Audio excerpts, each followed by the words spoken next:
Welcome to another episode of The Effective Statistician. And yes, this is another Friday episode, so it is just me talking about a couple of different thoughts I have about how you can become more effective. In last week's episodes, I talked about what you need to do to create value. And there I talked about a couple of different roles you need to have to actually drive value, create. And one of these roles is marketing. And you may think like, well, marketing? Well, I'm not doing advertisements. Yes, and this is where a pretty big misunderstanding is about marketing. Marketing is much more than advertisements. Advertisements is what you see as a consumer as one of the outputs of marketing. There's much more to marketing than the advertisements. And some people even say marketing is too important to just leave it to the marketeers. And I completely agree with this. Now, marketing is, let's kind of first discuss how it is different from sales. And here I have my very easy, my own solution here. And that is just by the number of people you talk to. Sales is one-to-one. You have one person that you want to convince. Marketing is one-to-many. You talk to a whole market. Marketing. Yeah. Very easy. Now, what also is included in marketing? First, marketing is also a lot about listening, not just speaking. You need to understand the needs, the pain points, the challenges of your stakeholders that you want to market to.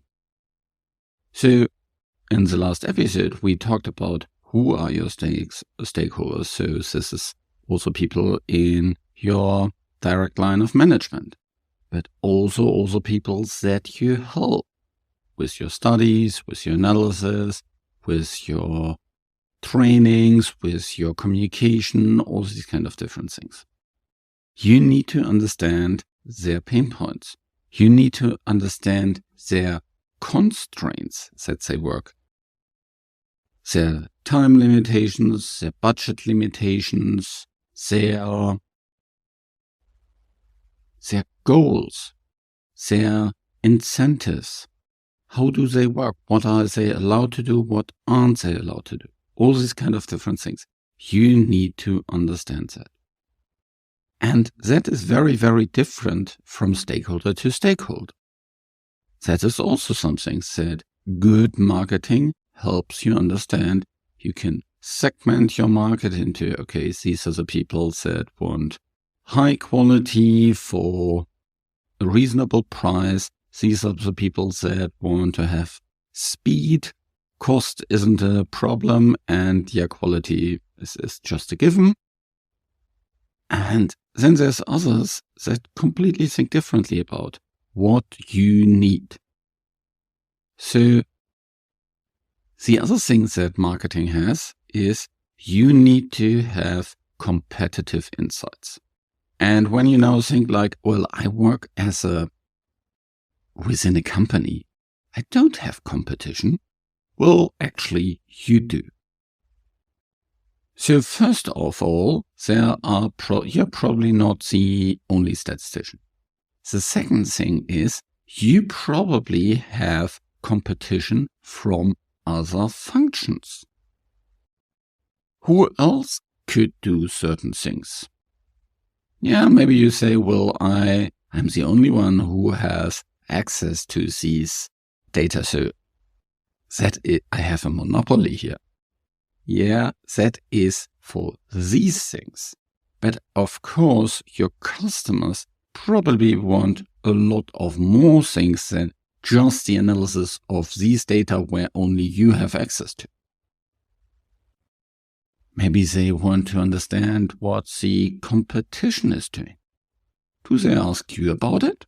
Or do they ask someone else about it?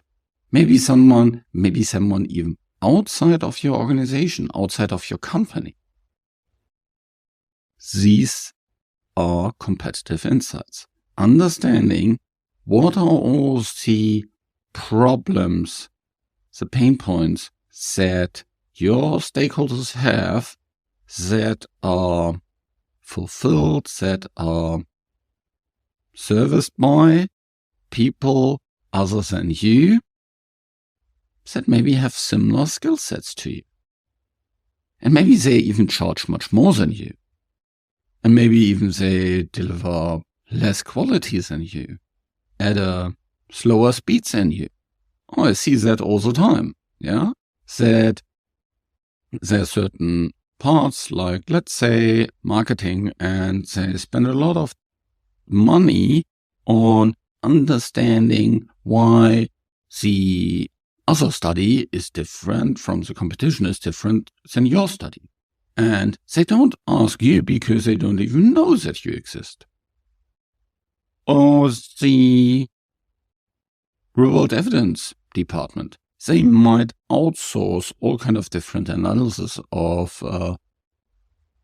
observational data just because they don't think that you can do that as an organization. Or maybe they have some bad experiences, or they think like, well, I'll always be treated last because your stats organization always focuses on clinical trial data, and whenever there's some kind of pressure, well, the observational data falls over, and therefore the real-world evidence people always outsource it. There is competition. There is definitely competition for you. Unless, yes, for some areas where you have a monopoly. But if you just want to work in this monopoly setting, well, you can't create more value. You restrain yourself. Now, as we are talking about marketing in this episode, I want to talk about some great quotes by one of my favorite marketing gurus, and yes, he's also probably one of the most famous marketing gurus in the world, and I'm talking about Seth Godin. If you have never heard about Seth Godin, that's completely fine. You don't work in marketing. If you work in marketing and you have never heard about it, that would be a little bit strange. That is like being a statistician and never have heard about Fisher or Gauss or some of these guys. Yeah. So it's that kind of level. So Seth Godin has a couple of different quotes that I want to talk about in this episode. The first is, if you can't state your position in 8 words, you don't have a position. If you can't state your position in 8 words, you don't have a position.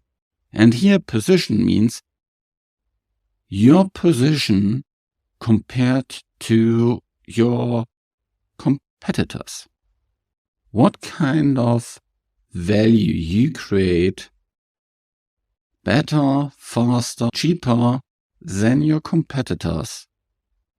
And there you, of course, need to understand who are your competitors and what is the market that you are. And so you need to understand what value you create and which markets you operate and what is your unique position there. And that is, of course, something that you choose. That is not something that is God-given. That is something that you can design. The second really interesting quote is, people don't believe what you tell them. They rarely believe what you show them. They often believe what their friends tell them. They always believe what they tell themselves.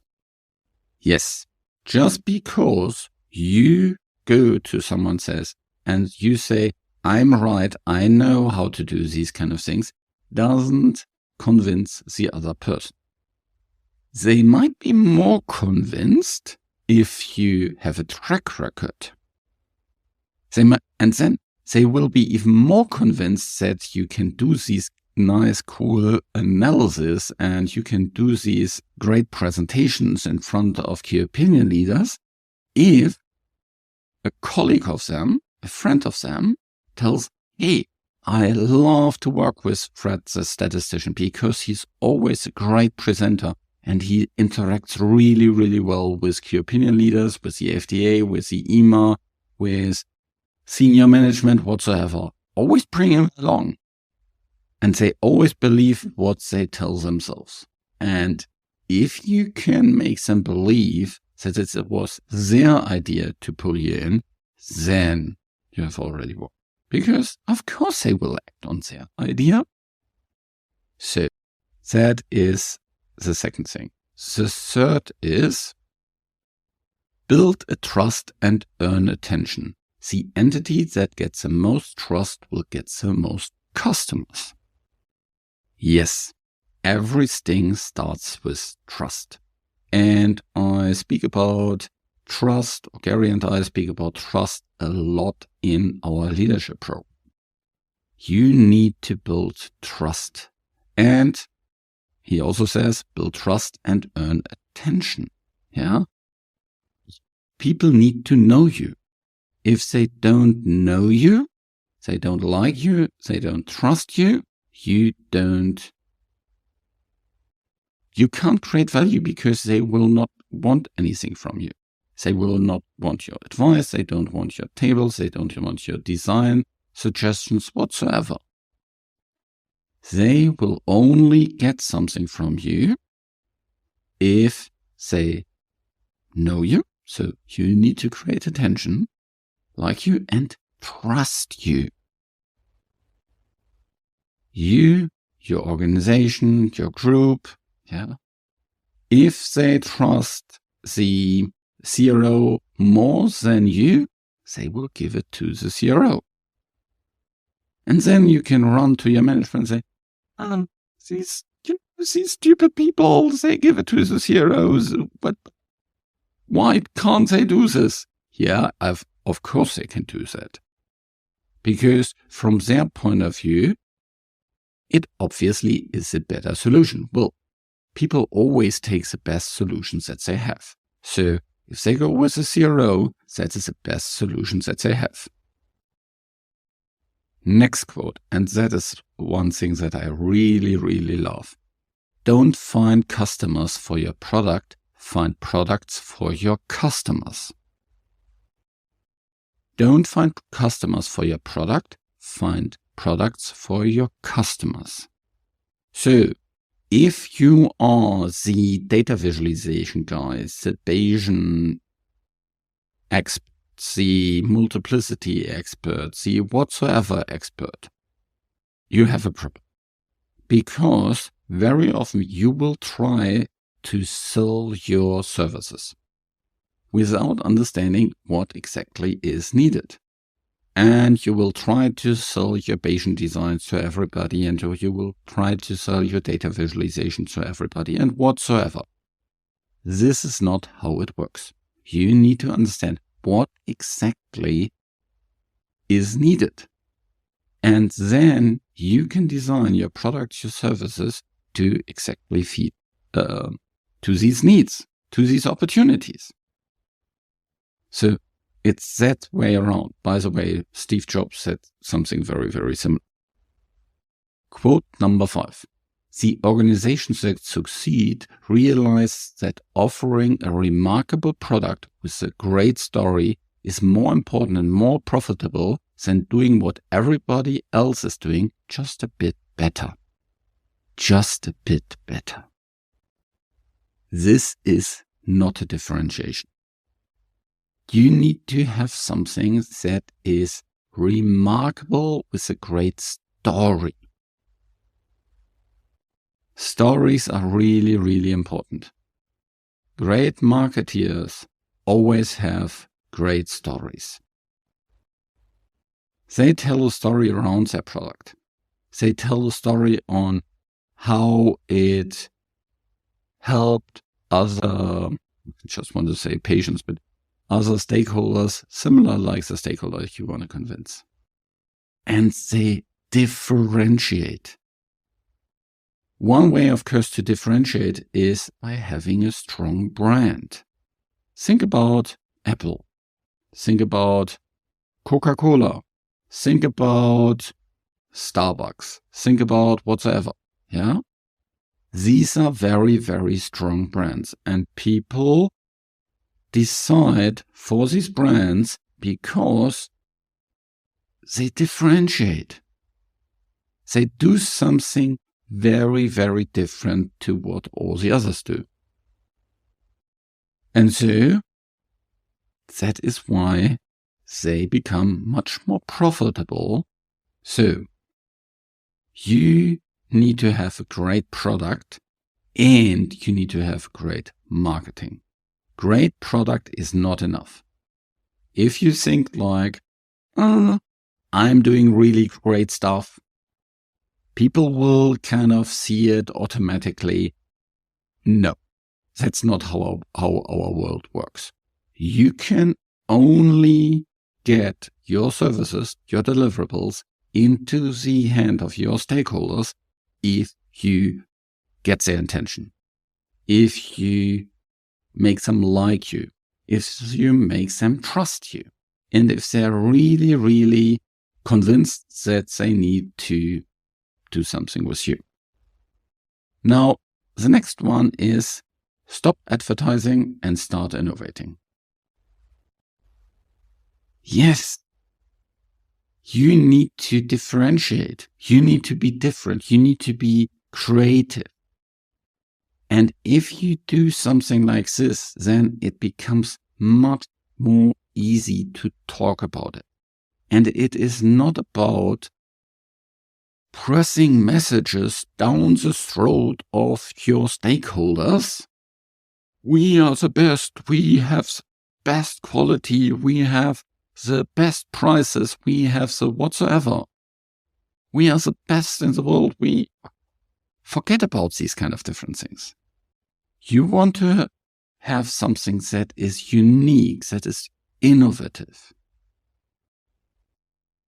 And then the advertising comes from itself. Yeah. The best advertising is through word of mouth. Yeah. If all your customers, advertise for you, that's best advertising you can have, because it's for free. You don't need to spend any time for it. And it is much more trustworthy than if you talk about yourself. So that is stop advertising and start innovating. And the last is the only way to be indispensable is to be different.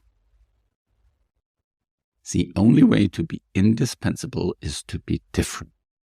If you work within a pharma company, within a university, you can be replaced by another service provider. And if you are a service provider, you can be even easier be replaced by another service provider. So you need to differentiate. You need to be different. You need to have much better client relationships. You need to provide value in a way that is different to all the others. And if the only way you can think about being different is, well, our branding colors look different than the one from the other company, I guess you have a problem. So think about how you are different to all the others. How your team, how your department is different to the competition. So this was a little bit longer of these short episodes about marketing. And I hope you have understood that marketing is really, really important for you to be successful as an individual contributor, as a group leader, as a department head. you need to invest in marketing. If you want to learn more about how you can do that as a statistician, as a team leader, even if you're at a university. Yeah, I also work with universities university departments that are really eager to expand their value and increase their value and provide more and better services. Then just reach out to me. Just connect with me on LinkedIn or just send me an email to alexander@theeffectivestatistician.com. And then we can have a chat of how I can help you. So stay tuned for more of these Friday episodes to come. In the next one, I will talk about sales. And if you sales of something being really icky and no, I don't want to be salesy. Yes, I completely understand you, and you'll be surprised what you learn about sales in the next episode. But just a reminder, if you want to learn about marketing, just reach out to me either via LinkedIn or via alexander@theeffectivestatistician.com.